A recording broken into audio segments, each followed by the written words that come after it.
So you might just get a little pop-up to say that it's recording.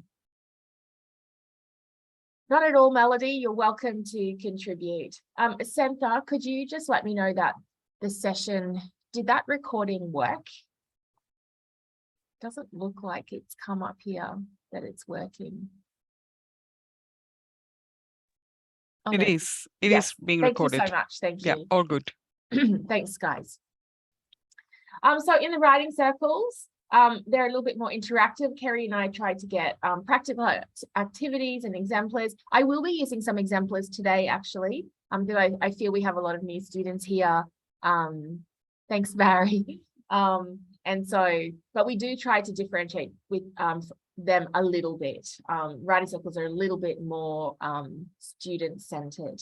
All right, so in today's session, I'll be giving you some information to begin with about what academic writing means. As I said, you have a short opportunity to meet your peers. And then I'll be providing you some examples today, and I'll be ending with some tips for you. All right, so information about academic writing. So I'm also breaking that down. So what I'll do quickly is give you an overview of what we do, the HDR Writing Support Team. And then I'm going to talk to you about writing as a researcher. So all of you have finished your undergrad and you've all done some form of writing, but writing as a researcher is really different. And I'll be talking to you about that. Part of writing as a researcher means you need to know who your audience is. Who are you writing for? So we'll be talking about that as well. The importance of how reading and writing need to go together. And then we'll be just looking at academic writing. So let's begin with the overview. If you were at orientation yesterday, and please feel free to keep chatting to me and everyone in the chat. I think it's nice if we're able to be, friendly with each other. If you were there, Kerry and I talked about what we do. And so the slide was a little different, but we try to break our events up into early, mid, and late. Sometimes it doesn't always work, but we do think that there are some things like this workshop, the academic writing workshop, to do early on in candidature. It doesn't mean that you shouldn't keep doing it, because it really is important to keep going back to it. Also writing your research proposal, and I think Kerry's going to do that coming up in August. There's also a workshop, Trade Secret, so that's coming up in August, and I'll be facilitating that one. Just lots of little things that you need to know along the way. Then we have the literature review workshops. That's also a writing circle. So Kerry runs that, and she gives a broad overview in the workshop, and then gives lots of little examples and activities in the writing circle. Academic vocabulary as well, how to manage and respond to feedback, engaging with your reader, dealing with writer's block, and writing up your thesis. So these are all of the workshops that we have. It is a growing suite. I actually have just recently created a workshop on thesis by publication. So if there's anyone out there doing a thesis by publication, we had our first workshop in semester 1, and I'll be repeating that in November. So we do need to keep updating these slides, but yeah, we keep finding more things to want to teach you and talk to you about. So our writing circles look like this. In today's workshop, I'm going to give you a bit of a broad overview of a lot of these themes, but again, we do have dedicated events for them. So for example, today I'll be talking to you about cohesion, but I have a whole writing circle on it, and it's really great if you can come along to them. We do actually record all of these as well, and if you don't have time to come to the live event, you can also listen to the recording later. Excuse me. We also have a couple of half-day writing retreats. I think this one's coming up in October. Semester 2 will be in October. I'm trying to make this a hybrid event so we can meet face-to-face as well. The last writing retreat, I was sick, unfortunately, and it was meant to be hybrid, and I had promised everyone scones, but that didn't happen. So I'm sure I'll have to live up to that promise for semester 2. So in these retreats, we do focused writing sprints. It is obviously an opportunity to connect with your peers. And as the language educator, I give you some really fast and fun examples of looking at your writing and finding ways to improve the cohesion of it and looking at different academic writing principles. I'll be talking about the lounge more later, but the lounge is something else that we do at in GRED, our team, the Graduate Research Education and Development team. And it really is just a place for you to write. And you just sit there and you write. I put on a timer and everybody writes. This is a weekly lounge, and I have lots of lovely regulars who come along, and we also have an opportunity to talk about HDR related topics. So the sort of mantra of the lounge is to write, reflect, relate, and repeat. So this happens every week for a 2-hour time frame in the morning, and there's no excuse for not getting writing done if you come to the lounge. Kerry facilitates the peer feedback sessions, and so these thank you, Santa. In these sessions, this is where you have an opportunity to get your peers to look at each other's in progress drafts. So she's got this really well organized. You don't need to be from the same faculty, and in fact sometimes it works better when you're not from the same faculty. So these are also run, I think, twice a month. So please look out for these as well. The Blackboard page, really important that you have this page handy for you. I'll just actually quickly put in a link to the where you can find all of our information, where you can see all of the offerings that we have. But as I said, the Blackboard page is where we keep all of the recordings as well. And I'll just put that link into the Blackboard site for you here. Okay, great. All right, so let's get to the topic of today, which is how to write like a researcher. So as I mentioned at the start, all of you have had some experience at academic writing already, but here now you are an HDR. Oh, okay, sorry, Melody, if the link hasn't worked, I think you're right. For some reason, that's not coming up, is it? Okay, let me figure that out, and I can send a follow-up email with all of the links in it. So maybe I'll no, that's fine. Don't worry, Santa, that's okay. I'll send a follow email later with all of the links in it for everybody. Okay, so basically now as an HDR student, you need to think of yourself as a researcher, which really ultimately means that you're becoming an expert in your field. And so the way you write is different to your undergrad degree. Academic writing as a researcher means you need to have a depth of knowledge, and really importantly, and I'll be stressing this later on, you need to have a critical voice when you're writing, okay? I think a lot of examiners will comment at the end that there's too much description, and what you need to do is engage with the literature rather than just describing it, okay? The next point there says, academic writing in particular calls upon writers not simply to express their own ideas, but to do so as a response to what others have said. And ultimately, what you're doing is you're contributing to the knowledge, you're contributing to literature, and you're joining in that conversation. So it's really important that you understand this is the difference now, and the way you write is you're writing as a researcher. It's also really important to know who it is you're writing for, who's going to read your thesis, and who is your audience.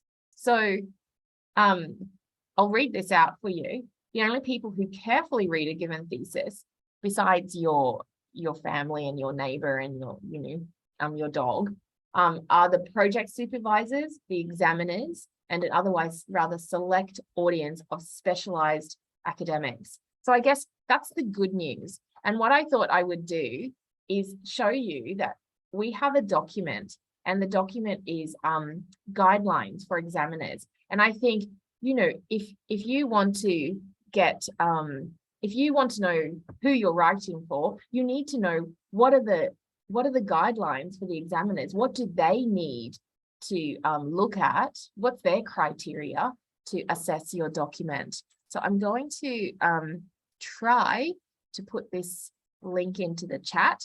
Naima, yes, all of the slides will be sent to you later, and there's also a recording. Hopefully that looks like that link has actually worked. So have a look at these guidelines, and I'd like to point out number one guideline, which is true for both the Masters of Philosophy and the PhD, is the main purpose of graduate research study at QUT is to encourage independence and originality of thought in the quest for new knowledge. Keep that in your mind. So as you're writing, we're not just describing, you have to produce originality of thought, and you need to show that in your writing, okay? Something else I thought you might be interested in is this list written by Clinton Golding in his book, Advice for Writing a Thesis, based on what examiners do, who, remember, are your audience. And there's this great list. I think I should read it because I think it's really important. So if you will allow me, examiners expect a thesis to pass. Yay, that's good news. Examiners tend to be broadly consistent in their practices and recommendations. And where I sit, and when I see the reports from examiners and panelists, I see a consistent theme. And I actually do have a writing circle called Common Writing Areas. And in that writing circle, I outline all the different consistent comments made by examiners. So come along to that writing circle so you can learn more about that. This one's also interesting. Examiners judge a thesis by the end of the first or second chapter. You need to make it beautiful. But I also want to stress here, not all examiners, when they start reading your thesis, start at the first chapter. Many will go straight to the conclusion and start there. So it doesn't mean you can slack off as you go through your chapters, but it is something that they do. They judge it straight away, and they're judging things like your register, your style, and your contribution to knowledge. Number 4, I'll be talking about this next, but this is really important as well. When examiners read a thesis, they're reading it as an academic reader and based on all the content knowledge that they have, but they're also reading it as a normal reader. And I think I say this all the time. I want to put a tattoo on my head when I talk to students. Think of your reader. Remember your reader. You always need to think of your reader when you're writing, okay? Because sometimes you get so involved in the content that you're not really guiding your reader. Number 5, examiners are irritated and distracted by presentation errors. It's your job to know how to format. It's your job to know how to spell and to get the font correct and page numbers on. You know, you need to always make sure that you have that skill set. And number 5 really shouldn't be a consideration. You should make it perfect. 6, examiners favor a coherent thesis. That means you need to continually tell your reader throughout every chapter, remind them of your research question, your research aim. Who will benefit from your research? You need to continually remind them. If you are doing a thesis by publication, I'm not sure if anyone out there is doing a thesis by publication, you need to make sure that all of your papers coherently connect, whether you have those linking sections or chapters, it needs to coherently connect throughout. And it's really, really important. It's a common comment by examiners that it lacks coherence. Examiners favor a thesis that engages with the literature. Obviously, it needs to be current, relevant literature, respectable literature. So make sure you do that. It needs to be convincing. Also, it engages with the findings. So you need to make sure that you include your findings in your discussion and really refer back to them again and again. And lastly, examiners require a thesis to be publishable. Whether it's a thesis by publication or not, they hope that you will be able to publish from your document. Maybe publish a few times from this entire massive document that you're creating. All right, so again, you will be getting these slides and all of this information. All right, so as I said to you, we need to talk about reading and writing and the fact that they go together. So I think I've highlighted this because students just think, oh, okay, I'm doing some reading, but reading, you do reading and writing. So you're not just reading. As you're reading, you should be doing some writing. It's not reading or writing. And I don't know if any of you have heard of Thinkwell, but they are a wonderful resource for HDR students. Let me put that into the chat for you. And I encourage you to go and have a look at all of their resources. So they say, or actually this is from Clinton Golding again, what you need to do is read as a writer. So as you're reading, you're looking at the style of the author and also the structure. How are they structuring it? What you can do, it's not plagiarizing. What you're doing is you're emulating the way they write in your own writing. Also, write as a reader, as I said before. Sometimes when I see students in a one-to-one capacity, it's really funny. It happens quite often. They'll say to me, oh, Tasha, before you read this paragraph, I just want to give you some context, blah, blah, blah, and blah. And then I read the paragraph, but I say to them, well, how will I know this blah, blah, and blah unless you write it? So you need to consider your reader. Consider that they may misunderstand something, or you may need to provide that context. So do it in your writing, okay? Write as a reader. Again, this is from Thinkwell, and it's just a way for you to, as you're reading, do that critical reading. So you might have the reading in front of you, you can have a form like this, and just take some notes. What's the hypothesis? What's their method? What's their sample size? And it just prompts all these ideas for you and helps you to keep track of the reading that you're doing as well. Okay, so very obvious question for today's workshop. What is academic writing? So let's look at that. Academic writing is a skill. You know, I have met so many students who've been these really accomplished writers, bloggers, and what they don't realize that academic writing, it's different. It doesn't always come naturally, and it is something that you need to practice. By coming to all of our events, by reading some more, you're able to understand and emulate it in your writing. So what we suggest is the fact that as an iterative process, you write an early draft, then you take some time and you reflect on it, and then you do another draft. You may make some revisions, and then there's more drafts, then there's proofreading, and there's more revisions. It's that iterative process. Don't think, okay, I've written it, done, I'll send it to my supervisor. It doesn't work like that. So the things that we need to remember with academic writing is we need the correct tense in our writing. So when you're writing a thesis, and if you're doing a traditional monograph, each chapter has a particular tense. On our Blackboard site, which unfortunately the link's not working to now, but Kerry and I have created all of these online resources. There's a really great resource on tenses, and we break it up according to the chapter, you know, your intro chapter, your lit review, your methods, and we give you examples as well. Go and have a look at it. Tenses are important. Articles as well. Articles are the and the. That's a teaching word. It doesn't mean journal articles. These are really important. If you get the word the wrong, it's going to stop the flow of your writing, and it just will not make your writing, you know, look pristine. So you need to get your articles down. You need to understand them. As you're reading the literature, have a look at the different content words that you're using and see how other authors, do they use a the? Do they not use the? And have a look at how they describe it as well. So we have all of this this wonderful information on our Blackboard site. Academic writing style. So the paragraph, we'll be talking about this in detail soon, but what is a paragraph? Okay, we need to know that. Also, academic writing you need to have that objective language.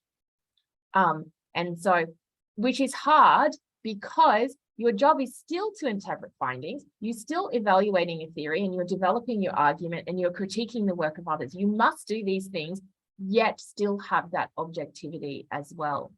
So Bara has just asked me, can you start a paragraph with a reference or not? So this is an interesting question. I generally prefer not. That's probably how I've been teaching academic writing for a long time, and I would encourage you, especially as in the thesis, as a HDR student, you need to get your voice out there. However, it doesn't mean you can't. There's no blanket rule that says you can't. The literature review, especially, you'll be synthesizing a lot of other literature, but there's no rule that says you cannot start it. But I would encourage you to try and use your voice as much as you can. I hope that is clear, Bara. But we'll be talking about that more soon. Okay, academic register is the vocabulary, and as we saw earlier, I have a dedicated workshop to this.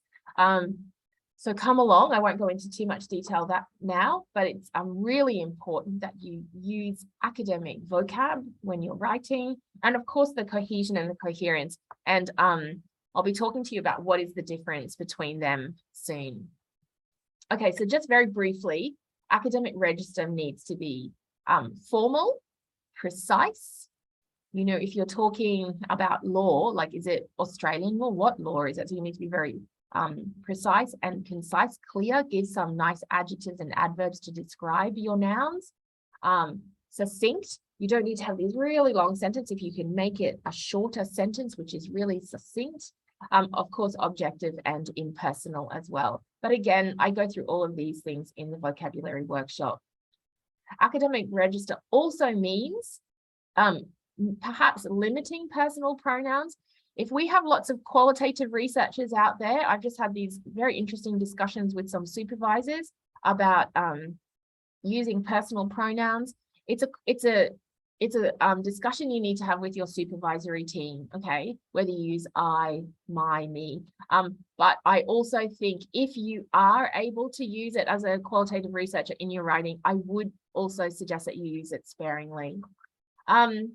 We don't want subjective and emotional language. No, unfortunately or regrettably, that's not really academic style. Contractions means didn't instead of did not. We try to avoid them as well. Now, I actually have the word, I've actually said here, no cliches and idioms. And this is actually something I've had a discussion with recently. In certain cultures, using cliches and idioms shows your ability at being a beautiful writer. So I think that's also, I'm going to take away that no. It's something that you need to discuss with your supervisory team as well, because we do want you, I do encourage you to bring your culture into your writing, especially if that's your topic. Phrasal verbs are words like look up, look into, look after. We try to avoid them in academic style and choose the one word academic alternative instead. So instead of get rid of, we could change that to eliminate, just to make it sound, have a better register. Slang, colloquial language and jargon as well, we avoid them and we choose academic verbs. If you do want more information about this, come along to the vocabulary workshop. Okay, so I promised you some information about cohesion and coherence. So Kerry and I, we had this lovely long chat about the difference, and we, as a result, have a writing circle on cohesion and a writing circle on coherence. So cohesion, and I will be going into it today as well. Cohesion is that sentence to sentence connectivity. Okay, it's really important because sometimes I see a beautiful sentence and the next sentence is completely disconnected, unrelated, and you need to make sure that you do have that beautiful flow. Coherence, very similar, but it basically is connecting all parts of your thesis, your sections, your chapters, and maintaining that beautiful flow. We talk about the thread, the golden thread, people sometimes say. throughout your entire document, okay? So each paragraph needs to be cohesive and it needs to have one main point and also coherent. And we'll be looking at cohesion in a paragraph soon and coherence in a chapter soon. Okay, I thought I'd give you a few examples. And again, I have this wonderful dedicated writing circle to cohesion. And the things that I talk about is creating cohesion. You can do it with repetition, with synonyms, with transition signals, reference markers, and something called theme and rhyme. So I'll just give you a quick few examples. Here we go. HDR students strive to have a strong bond with their supervisory team. The strong bond can lead to positive outcomes. So you can see sentence 1 and sentence 2 really connect. I'm using very basic examples today. Synonyms. The supervisor-student relationship is characteristically intense because of the length of time taken to complete a PhD. The duration commonly takes 3 years. So you can see these sentences connect as well. And I'm just using a synonym for the words in black. Transition signals. It surprises me how few people use them. It's such an easy way to get cohesion in your writing. We have words, additionally, furthermore, accordingly, you know, these wonderful words that can really connect your sentences. Again, there's a great, this particular table here has been taken from the Blackboard site, where we have lots of information on transition signals as well. So go and have a look at that. Here's a quick example. Just putting these words in can make your writing flow. Don't forget them. You don't need to do it every single sentence or every single paragraph, but don't forget that that is something that we should be doing. Okay, I'm hoping that you guys are all out there listening. Please comment in the chat. Make sure I'm not talking, I'm actually talking to people. Okay, reference markers, thank you. Reference markers are also ways to connect your sentences. So we have personal pronouns, possessive pronouns, demonstrative pronouns, comparatives, the definite article the, and then we have something that's called a general reference marker plus a shell noun. But I'm actually going to explain this a little bit, because if you cannot make it to the vocabulary workshop, it's really important that you know this. When I read students writing, so I have this beautiful sentence, the very next sentence, it says it, or it says this. It's so confusing for me as a reader sometimes, because I don't know what is it or this from the previous sentence that you're referring to, because sometimes there's quite a few topics in one sentence. So it's really important, and I hope that all of you are listening hard and paying attention to this particular comment, because this can help you for the rest of your journey. When you put this, add that shell noun. Is it this concept, this trend, these challenges? What is this referring to? So I would encourage you after today, go and have a look at your writing. Do you have it? Do you have this? And is it clear to the reader? Because that's something that's really important. And again, I do talk about this and show lots of examples in the cohesion writing circle. So I have a little example here. I might just let you read that instead of reading it out.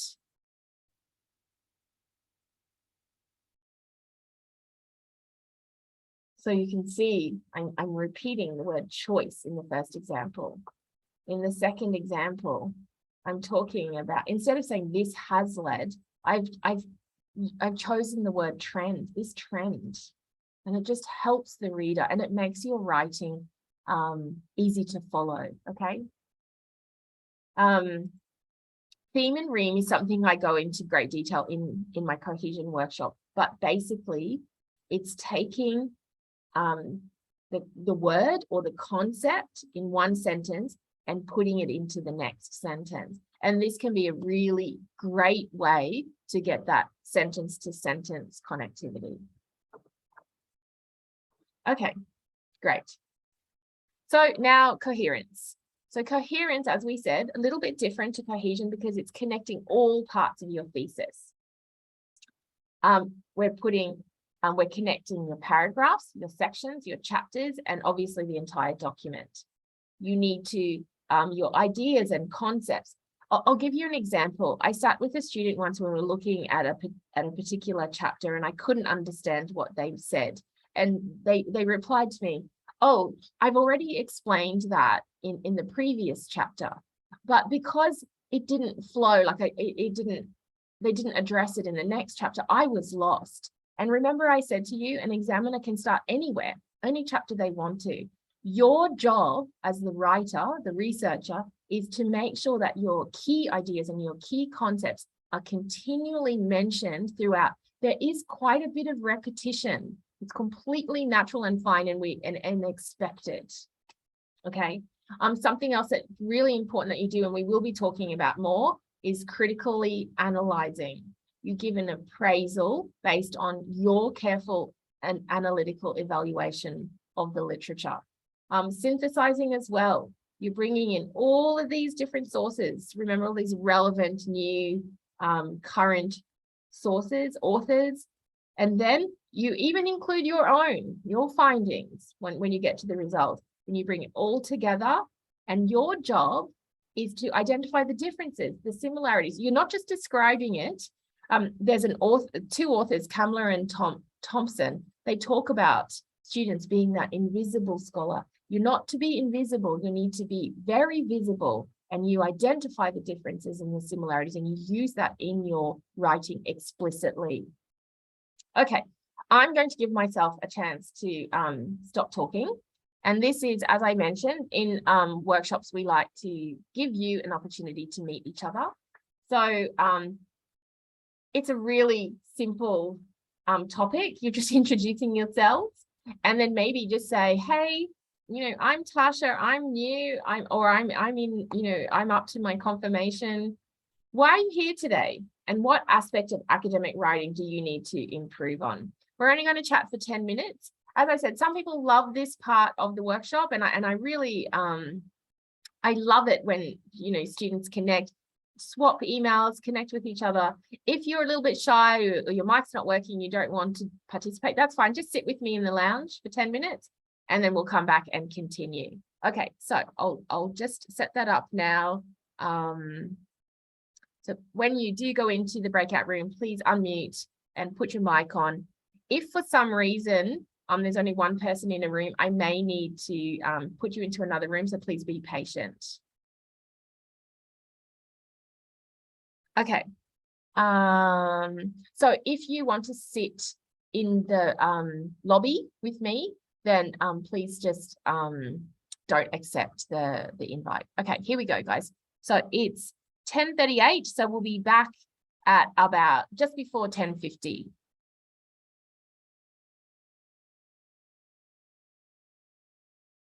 Okay, see you guys soon.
Some people are slowly coming back. The breakout rooms will close in about 25 seconds.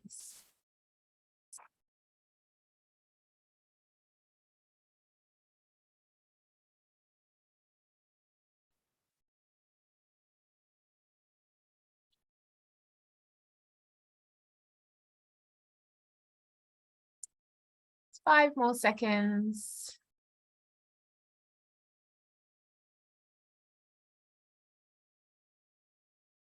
Okay, welcome back to everyone. I hope you enjoyed that experience, and I've just in the break, or in my break, gone and I've found those links that I didn't have earlier. So, oh yay, there's people there. I can see some of you with your cameras on. Yay, I actually can see live bodies. Hello to all of you out there. Okay, thanks for being here. So I hope you enjoyed the opportunity to meet and network. And again, you know, it can be very isolating. So that's why we encourage you to come to our events, come to the lounges and the peer feedback sessions, and meet each other. And hopefully we'll be doing more and more live events as well. All right, so back over to me now. I'll keep going with all of my information. All right, so the next part, I'm going to be talking about examples. And I know that usually happens in writing circles, but I think it's important for you today, because this particular workshop is so big. It's sort of a generic workshop into all of the little branches of academic writing. So we'll be looking at register, sentence length, cohesion in paragraphs, as I mentioned before, coherence in chapters, and I'll be talking to you about 2 really critical things, which are using your critical voice and adding the value of your research throughout your document. Okay, so here we go. I'm not on mute. We're all good to go. All right. So exemplars. I cannot stress this enough.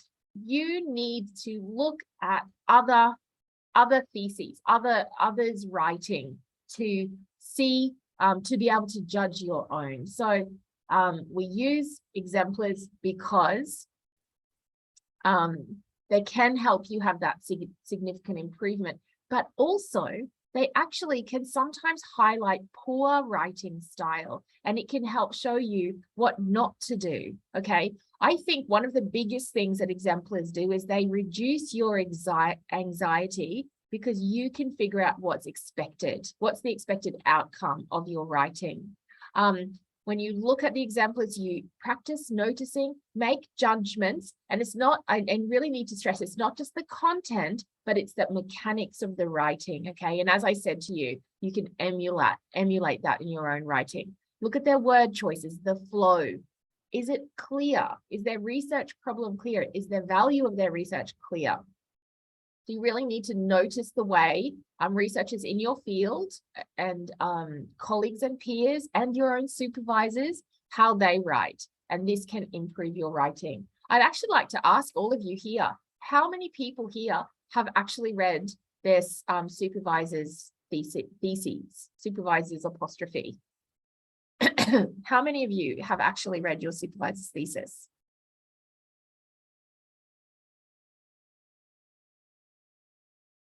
Good. It's important. There's one person. It's okay if you haven't. This is a push. Yes, go and read it. Go and have a look. Seek it out. Ask them for it.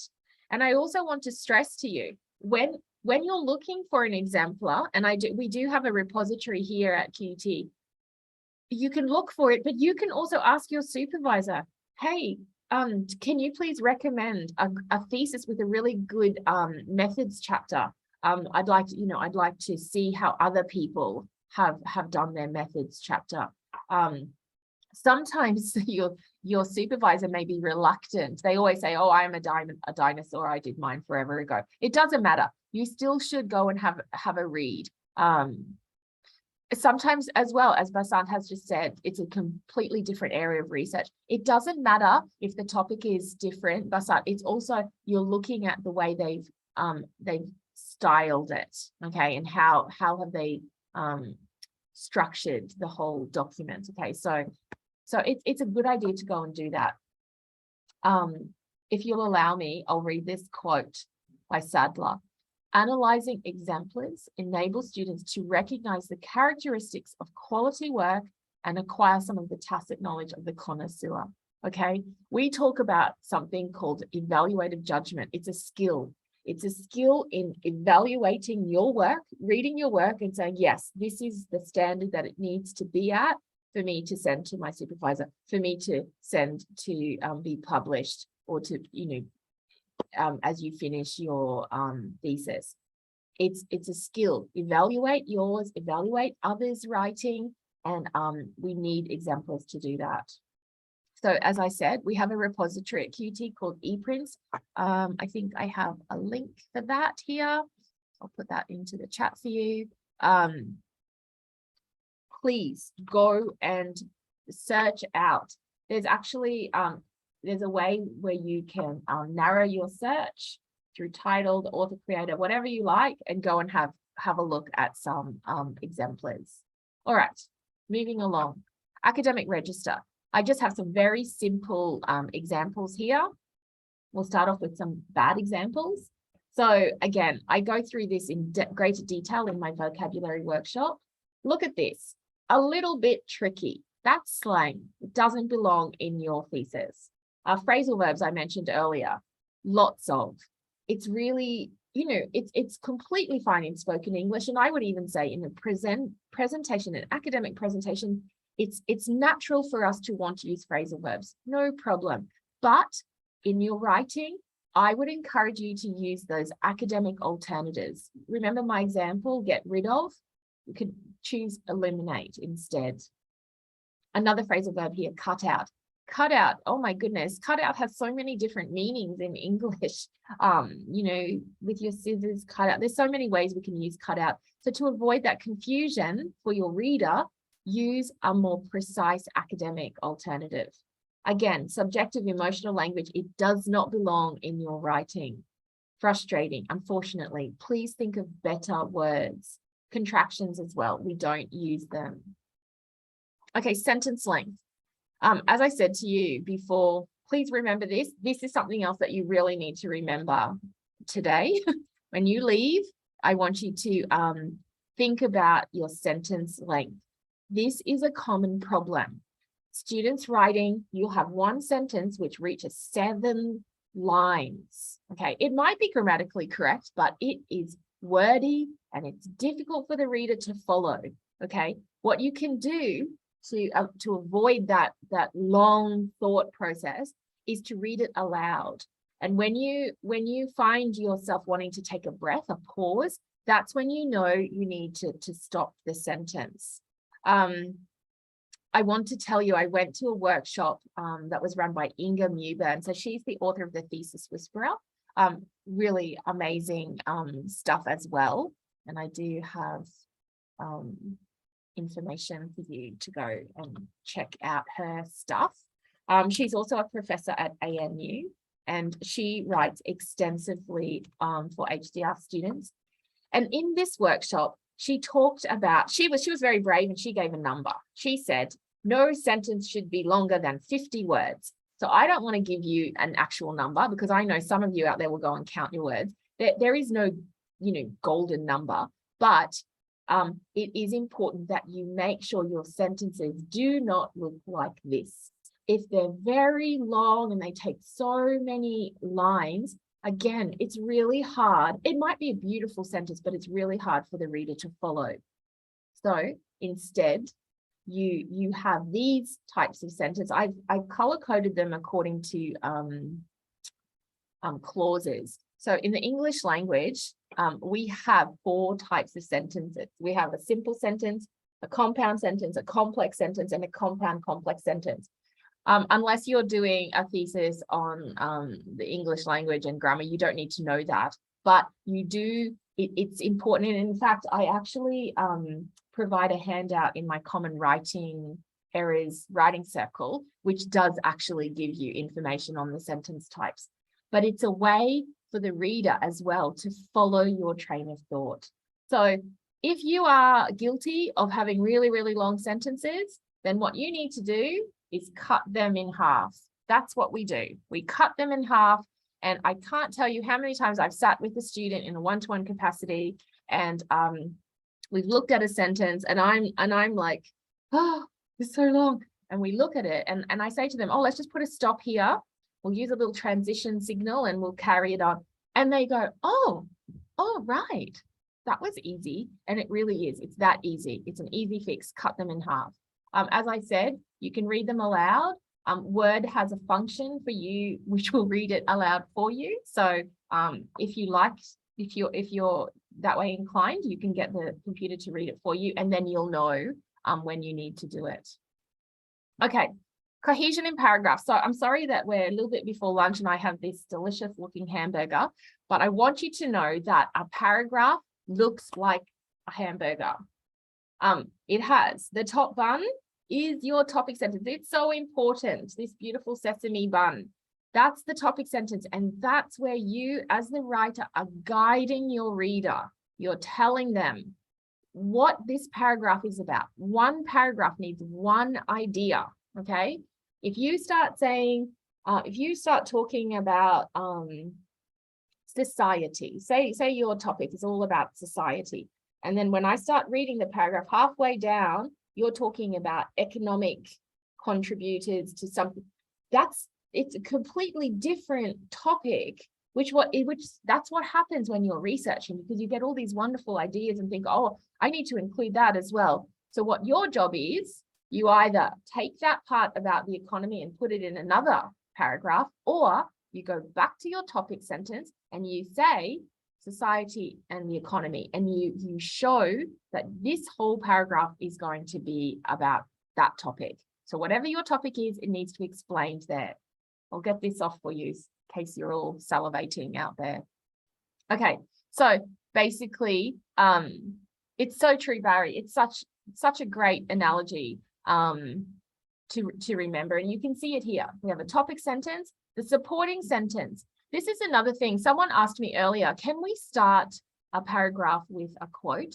Well, yes, you can, but often we use quotes, and I would actually encourage you to use quotes sparingly. We don't want lots of quotes in your writing. That's okay in your undergrad. You're a researcher now. You need to paraphrase that.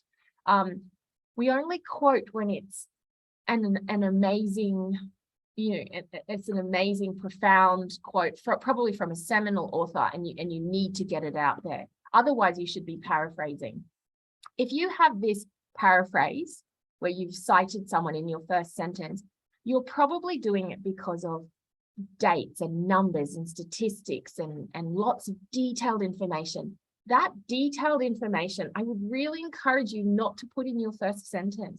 Your first sentence is a broader overview of what that topic is and bringing your reader into it, okay?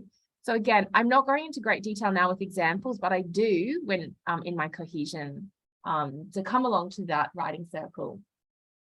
So we also have the concluding sentence, and the concluding sentence it doesn't need to be in every single paragraph. I think it's hard to make every single paragraph, a bun, a filling, and another bun. But it's just a reminder that you need to tell your reader, what's the value of all this information you've given me? How does it connect to your thesis and your research and your participants or respondents? Okay, you need to make sure that you remember, and that's what that concluding sentence does. So, sorry to do this again. We can have bigger hamburgers. You may have a lot to say. That's fine. But I would also stress that we do want some consistency in length. Sometimes I see 2-sentence paragraphs. 2-sentence paragraph is not a paragraph because you have a topic sentence and then one more sentence, it's not enough. I would even say 3 sentences is not a paragraph. It needs to be bigger. But if you have a paragraph that is like 10 sentences and the next paragraph is 30 sentences, it doesn't look really consistent, especially if it's in one section. So really have a big think about the organization of your paragraphs and your ideas and how you want to organize them. Okay, I have some more information here. Again, the first sentence, I would suggest is your voice. It has the idea or the point of the paragraph. The body is all of that beautiful literature that you found. And remember, you're having that critical analysis of that literature and the relevance to your topic.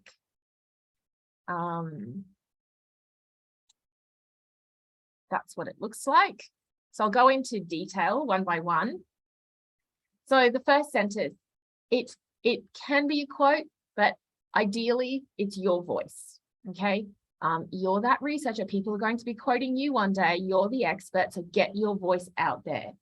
You tell the reader, what is the point of this paragraph? You also telling them what they're expecting in this paragraph or from here. And again, I've said it doesn't normally include sources of authors, but I think that's debatable. You can, absolutely. Your body sentences. So their job is to support the first sentence. And you know, when I meet students again in that one-to-one capacity, they think I'm crazy because we'll look at a paragraph, I'll read the topic sentence, and then we read the next one, and then I go back to the topic sentence, and then I read the second one, then I go back to the topic sentence, because I want to make sure that every sentence connects to that first sentence, okay? It has to support the first sentence. And it may mean after you've written the paragraph, as I said earlier, you have to expand or change your topic sentence as well. You're synthesizing, you're doing it in a logical way. Make sure that you decide, are you doing it most recent first or old first, or however you're going to do it, make sure it's clear to the reader. Always have that contemporary focus. As we said, you need to have recent, well-respected literature. And here we go, is the final sentence. And as I said, it doesn't have to come in every single paragraph, but you do need to have this perhaps at the end of the section. Why have you created this whole section? What's the purpose? So what? How does this benefit your research? It needs to link to your question, your problem, your results, your participants, whatever it is. You know, as a reader, I'm like, well, so what? Why have you told me all of this? How is this relevant? How are you adding to the literature? How are you filling in that gap? Okay, so you need to explicitly tell the reader. I think I've written on the board there. Sorry about that. And again, you're succinctly ending the paragraph. Okay, so here's some examples of cohesion. All right, so this is a bad example. I'm not going to read it, but I can see the very first sentence. I'm starting to, according to Armstrong. Okay, I as a reader, and especially since I know this is your thesis and you know you're supposed to be critically analyzing, you're becoming that expert. What I see here, there's no real topic sentence. You're just giving me this quote. Your voice is missing. Okay, and as I mentioned earlier, please avoid quoting. It's very long. Oh, whoops, sorry, I'm going too fast. It's very long and it's a very long quote as well. Okay, so I would absolutely want you to change that. Look at this. There's no evidence in this paragraph at all. There's no literature. There's nothing in your supporting sentences. This concluding sentence, it doesn't bring back any relevance. You're just saying this is a major difference between, it doesn't report back to your topic at all. Okay, so what we'll do is we'll look at a good example. So that's it. Don't forget, you will be getting these slides. So here I have the same, it's the same paragraph, but now I've got a topic sentence. It's showing the reader my voice. So I'll read it to you. In considering the effect of leadership performance on the success or failure of a project, it's important to understand the difference between project management and project leadership. So now I know, okay, this whole paragraph is going to be talking about comparison between these two things. And it's my voice. I'm telling the reader what I'm about to listen to. And then again, I can see, oh, look, my first sentence and my concluding sentence, they mirror each other, they connect. And also it's showing relevance. I'll read it to you. Although the terms leadership and management continue to be used to denote different attributes and responsibilities, it is important to note that overlap exists. Furthermore, in the achievement of successful project outcomes, project management always involves effective leadership. So there's that connection. I can see there's lots of evidence from literature now. And there's repetition of those key words. Remember all those things we talked about before that are in cohesion? We have reference markers. Transition signals. So again, I'm rushing through this now. I hope you don't mind, but it's because I do this in greater detail in a different workshop. And as the writer, this is how I've decided, okay, I've got my voice, I've got my one idea, and then the next, all those sentences there, I don't know how many there are. This is all the evidence where I'm building the argument, I'm synthesizing the literature, and then I'm saying, why is it important to my research? That's what your job is to do. Okay, so for a cohesive paragraph, use your voice in the topic sentence, build your argument with the supporting sentences, give the relevance and your voice again, and don't forget those cohesive devices. All right, so we'll move along to coherence in chapters. It's quite simple. I've brought you to the play today because what you need to get that coherence, and I should start by saying Kerry runs a writing circle on coherence. Please go to it. It's so important and valuable as well. I'm just giving you a quick synopsis of what it should look like. Your chapter needs an introductory section. Obviously, it has all the bodies with all the sections, and it needs a summary at the end. That is the way that you'll be able to show the value of your research, returning to your research question and again and again. And again, if you are doing a thesis by publication as well, you may need those introductory, those little, it could be a chapter, or it could just be a short section that connects your papers. Basically, your chapters need to be lots of little mini hamburgers, okay? So in your introductory paragraph, it doesn't even need to be a full paragraph. It could be just a few sentences, or it could be several paragraphs. It's really up to you. But what you're doing in that is giving an overview to the reader, how you're going to organize the chapter and how it contributes to your thesis. What's your key argument or your message in that chapter? Again, I would really stress, remember I talked to you about having that repetition throughout and the examiner picking up any chapter to read. You need to address some or part or all of your research question or research aim in this part of your chapter. You state the aim, the function, and you can also describe the structure of it as well. Okay, in the body, again, think of the reader.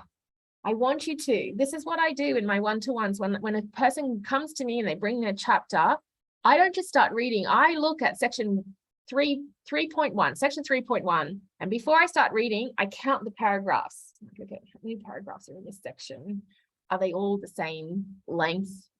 You know, and is it organized? Is it clear? Is there a topic sentence?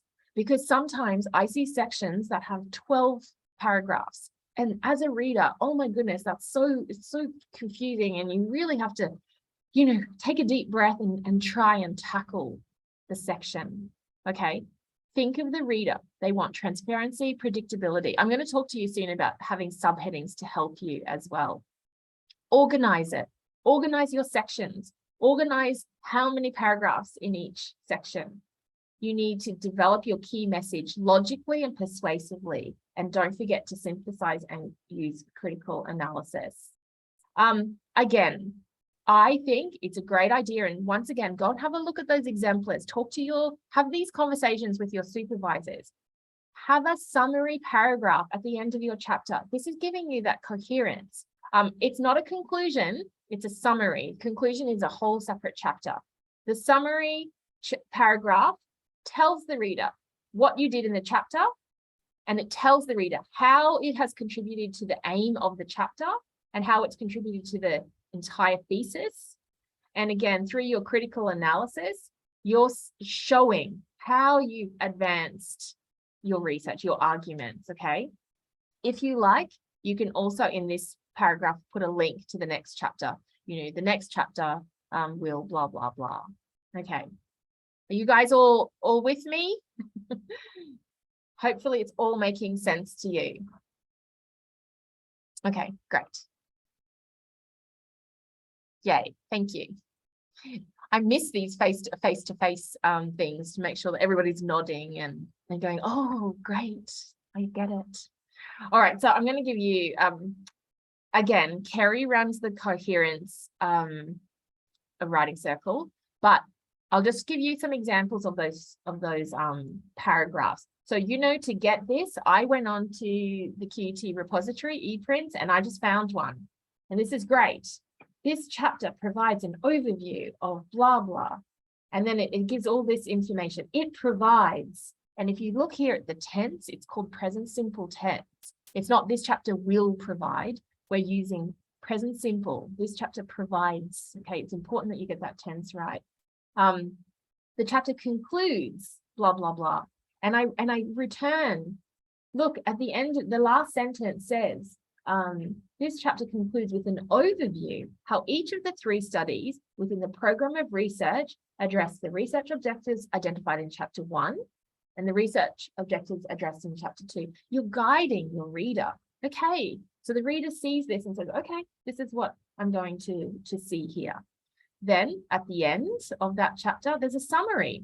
My tense has changed. Now you can see I'm using present perfect tense. This chapter has outlined blah, blah, blah.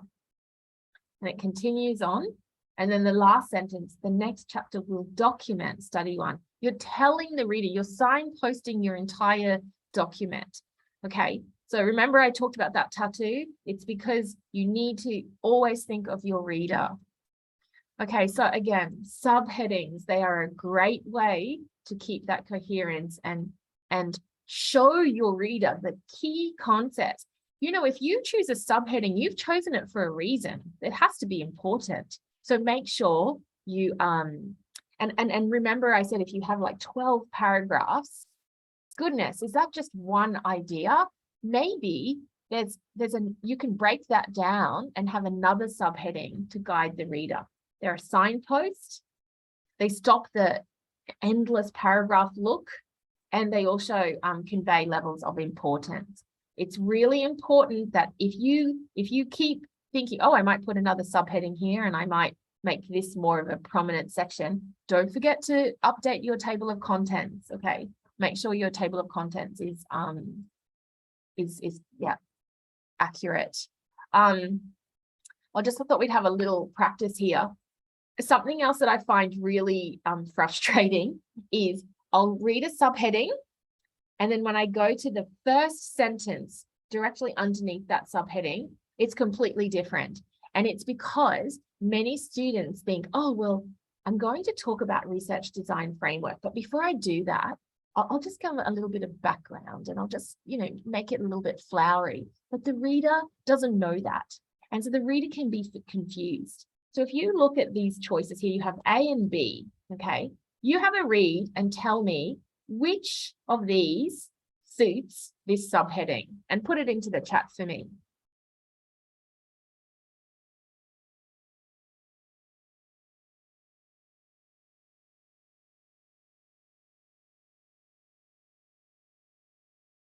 Thanks, Faye.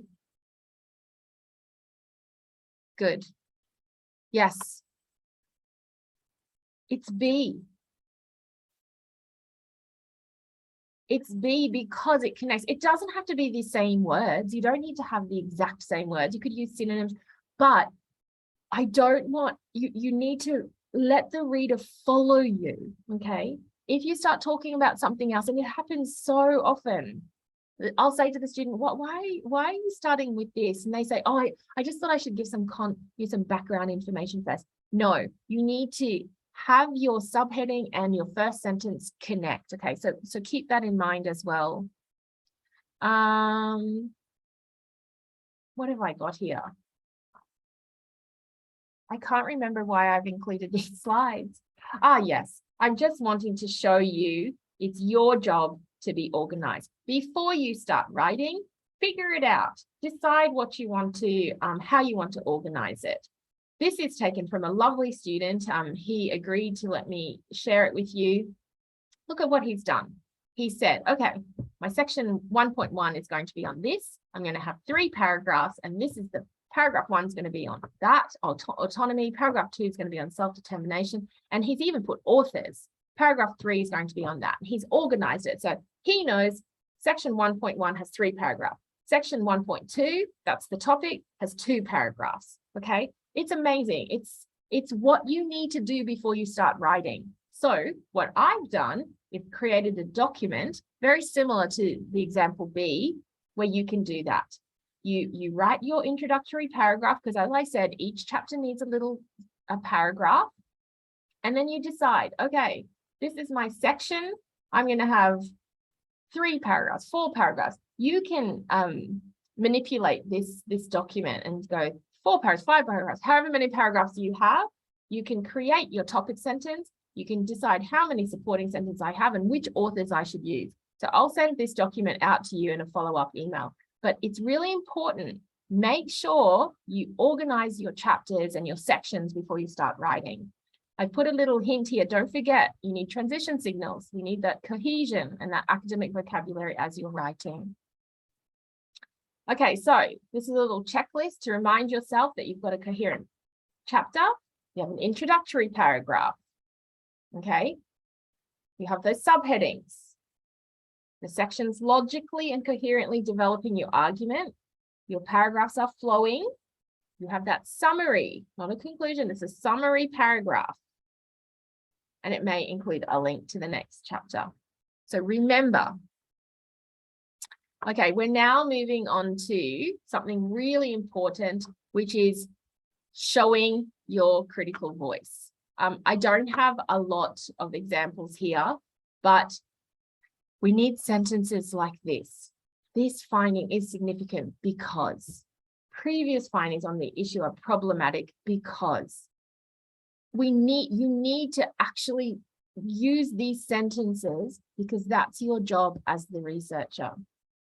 Also, as important is showing the value of your research. Remember, I've put this slide back in here again. Remember those guidelines as examiner guidelines? Point 1 for PhD and an MPhil student. The main purpose is to encourage independence, originality of thought in the quest for new knowledge. If you just describe the whole way through, that you're not doing this. You're not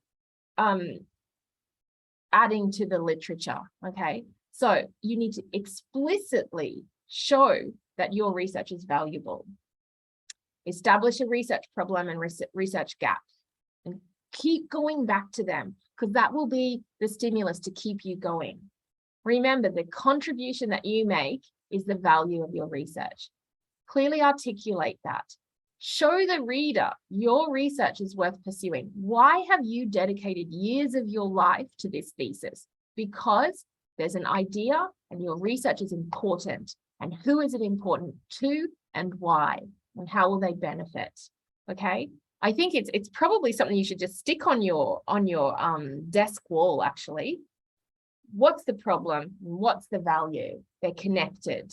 Every section, every chapter needs to justify your research. So what I've done, I've gone to the Manchester Phrase Bank, and this is a place. I actually think I have a link to it. If you don't know the Manchester Phrase Bank, please have a look here. It gives you these sentence starters and just helps you to sort of remember that you need to add sentences like this. So let's see. This is I've gone to 1, 2, 3, 4, 5, 6 down. This is the first study to undertake a longitudinal analysis. 7th line, the importance and originality of this study use words like unique and novel. Tell your reader, no one has done this. It's important. Show the value of your research. So I've got a slide for the Manchester Phrase Bank. It's amazing. I have had students say to me, oh my God, this is in their favorites. They click on it, they use it every time they write. It has all of these different areas, writing for being cautious, for being critical, reporting results. Like, go and have a look through the whole website. It's quite incredible, and it can really just remind you what your job is. Okay, we're nearing the end of the talking part, but I just do have a few tips for you as we finish. And I think there's so many tips. And the good news is, so organization, I'll talk to you about. Importance of writing regularly. Come to the lounge, we have that. Engaging your reader. Kerry has a workshop on engaging your reader. Go to that. She also has a workshop on proofreading. So these are some general tips, but it's also to let you know that we have support for you in these areas. So the first one, organized. My children, I say this all the time, but my children went to a primary school where they had this amazing principal. And he always used to say, there are 5 keys to success. I still say them to my children. One of them is organization. I think it was persistence, resilience, getting along, and I cannot remember what the other one was, but one of them was organization. And he'd say at every assembly, organization is a key to success. And it really is a key to your success as well. You need to be organized. Use a calendar or a schedule. I would suggest trick yourself, reach your milestone in advance. I did this recently. Identify your priorities, map them. I like this 4th one. If you're going to procrastinate, which we all do, and I love to procrastinate, do it wisely. If you have a menial little job, referencing whatever it is, if you're not in the mood for writing, or you can't concentrate, you can't read, do something that's less important. Something else, and I do in a workshop I have about feedback. If you're worrying about something, you need to have, you told your supervisor you're going to email them and you haven't, or you're supposed to read something, you're supposed to do something.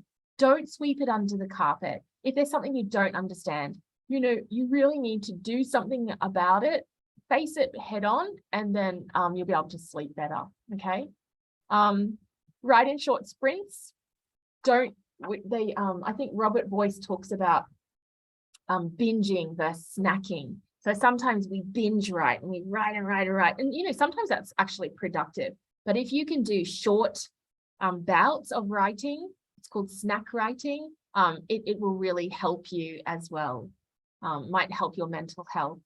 And then also follow up on feedback quickly and come along to the feedback workshop where I've got lots more tips.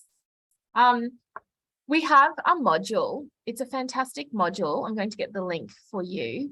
It's a eGrad School module, but it's an express module. So it's self-paced, and it's called Manage Your Research Project to Completion. I have done this and I highly recommend you do it. I'm just going to put that into the chat.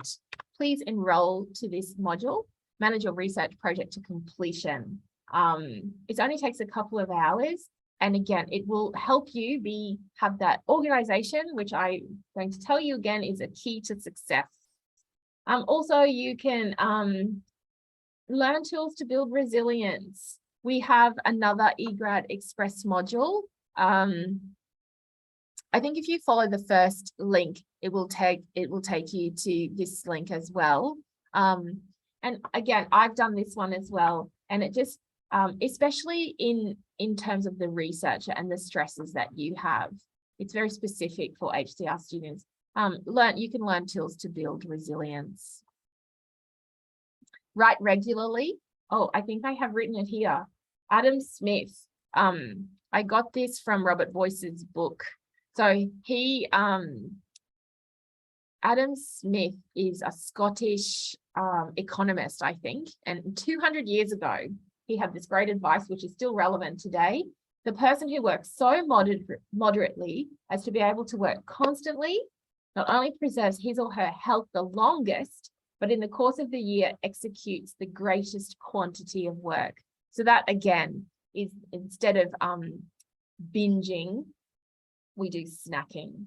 And so this is a great book, actually. Robert Boyce's book, Professors as Writers, a Self-Help Guide to Productive Writing, saying those brief regular sessions means you'll write more productively, painlessly, and successfully. And I know you hear it and you go, oh yes, okay, I should write more, but it really is true. And one way you can do that is by coming to our lounges. There's actually a lounge tomorrow, and I do have a link. I'm looking for it.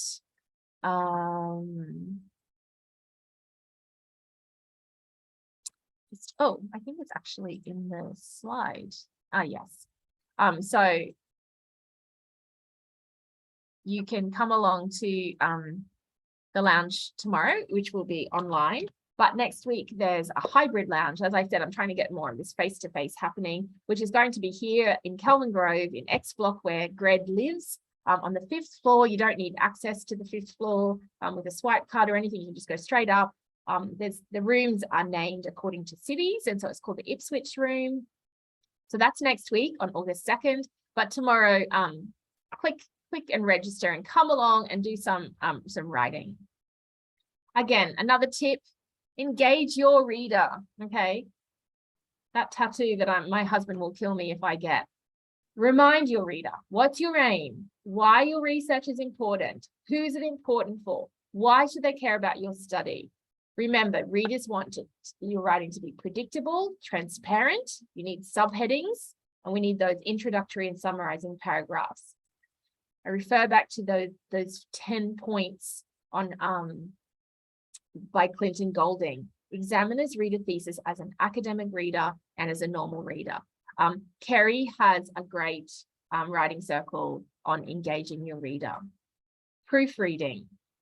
When you proofread, what you're doing is looking for the common thread.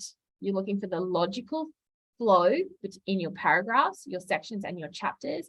And you're showing, as you proofread, you're going, okay, have I mentioned anywhere here that my research is valuable and important and unique and novel? That's what you're looking for. I put it in bold here. Proofreading is not the final thing. Okay, I'll proofread at the end. No, you need to continually proofread. It's integral to the writing process. Okay, so I'll just finish by telling you we have, I'll be facilitating this workshop on trade secrets. Lots and lots of secrets for you, especially if you're new. Come along to that workshop and you'll learn lots of information about how to survive your candidature. So in the chat, I'm putting in a link for today's workshop. We're at 11:30 now, so I'll stick around for questions, but thank you for coming to today's workshop. It's great for us to get your feedback so we know how to improve and know about things that you have enjoyed as well. So I appreciate if you could all click on that link there, that survey, and it's a very short survey. And just to remind you, tomorrow there's a lounge. Next week it's the hybrid lounge, and Kerry's doing her workshop August 3rd on Wednesday next week, which is dealing with writer's block, and then she'll have a peer feedback session on the Thursday. We have at least one event every week, often 2 or 3, and so take advantage of us at Gred. Come along and join in everything, and we're really happy to help you. So it's time for Q&A. Thank you, Bara. Thank you, Juliana. I'm happy to stick around. And again, I will hand out these slides, but if you do need to go, that's fine. But I'm happy to sit here for half an hour and answer any questions. And thank you to for all your thanks.